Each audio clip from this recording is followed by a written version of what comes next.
खुलुमबाय बयनिसिमबो नोंथांमोननि थाखाय माखासे खौरांफोर लानानै फैलायबाय आरो चेनेलाव गोदानब्ला अन्नानै चेनेलखौ साबस्क्राइब खालामनानै लादो बेल आइकनखौ एलाव होनानै ला जाहाथे नोंथांनाव सिगां नटिफिकेसन सौहैग्रोयो दानिया खोनासंलांदो गिबि खौराङाव दङ सेरफांगुरिनि नाराबारि गामिनि हेल दैसा खुरखानायनि जेंनाखौ बोस्रांना होदों फालांगिरि मनरन्जन ब्रह्मआ सेरफांगुरि ओनसोलनि नाराबारि गामिनि हेल दैसानि खुरखानायनि जेंनाखौ बोस्रांना होनायनि थाखाय रायजो राजाफोरजों लोगोसे बान्दोनि आफादगिरिया जाफुंसार फालांगिरि एबा समाज सिबियारि मनरन्जन ब्रह्मनिसिम साबायखर बावहरदों।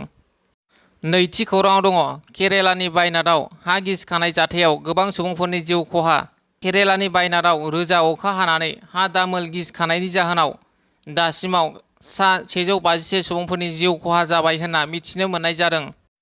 थामथि खौराङाव दङ लक्ष्मण प्रसाद आचार्यआ मैया आसामनि रायजो बेंगिरि महरै समायखिरा लाबाय। ब्रैथि खौराङाव दङ नर्थ इस्ट इउनाइटेड एफसीआ बड'लेण्ड एफसीखौ 2-0 गलाव फेजेननानै देरहासार जानो हादों। मख'नो गोनांदि बड'लेण्ड एफसी आरो नर्थ इस्ट इउनाइटेड एफसीनि गेलेनायखौ गासै सा 12,210 सुबुंफोरा नायदोंमोन। बाथि खौराङाव दङ तुर्कीयाव सैमा बुथारनायनि सोमावसारनाय तुर्कीयाव लामायाव थालाबायग्रा 40 लाख सैमाफोरखौ बुथारनो गोदान आयेन बानायनायनि हेंथायै तुर्कीनि सुबुंफोरा लामायाव ओंखारबोनानै सोमावसारदों। पेरिस अलिम्पिकआव दावबायारिफोरनि अनजिमाया बांनायनि जाहोनाव डेंगुखौ लानानै गिखांनाय सोमजिदों। स्निथि खौराङाव दङ शुटार्स मनु बाकर आरो सरबजत सिंहआ ब्रन्ज मेडेल देरहानो हाबाय। मनु बाकर आरो सरबजत सिंहआ पेरिस अलिम्पिकआव ब्रन्ज मेडेल देरहानो हाबाय आरो पेरिस अलिम्पिकआव भारतनि हकी हानजाया फारियै नैथि खेब मेचखौ देरहानो हादों। दाइनथि खौराङाव दङ सासे आइजोआ साख्रि मोननायनि पार्टी होनाय समाव जौ लोंहोनानै बिथांजोनि उन्दैनि लोगोआनो जिनाहारि खालामदों होनना खौरां मोननाय जादों। गुथि खौराङाव दङ गुवाहाटीनि बासबे भवनाव बिजेपिनि गेदेर जयनिं हाबाफारि खुंफुंदों।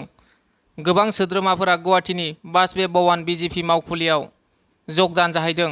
थामहिनबा भारतीय जनता पार्टी राजखान्थि दोलोखौ मोजां मोननानै 440निबो गोबां सोद्रोमाफोरा जयनिं जादों। जिथि खौराङाव दङ Guwahati medical college and hospital सुंद'यै GMCHआव सार्जिकेल रबट्स बाहायसिगोन।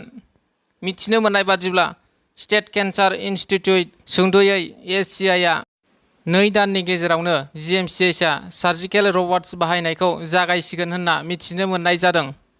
11थि खौराङाव दङ इजराइलआ इराननि राजथावनि तेहरानाव हामासनि गाहाय इस्माइल हानिया थानाय न'खौ बेरफ्रुहोनानै इस्माइल हानियाखौ बुथारदों।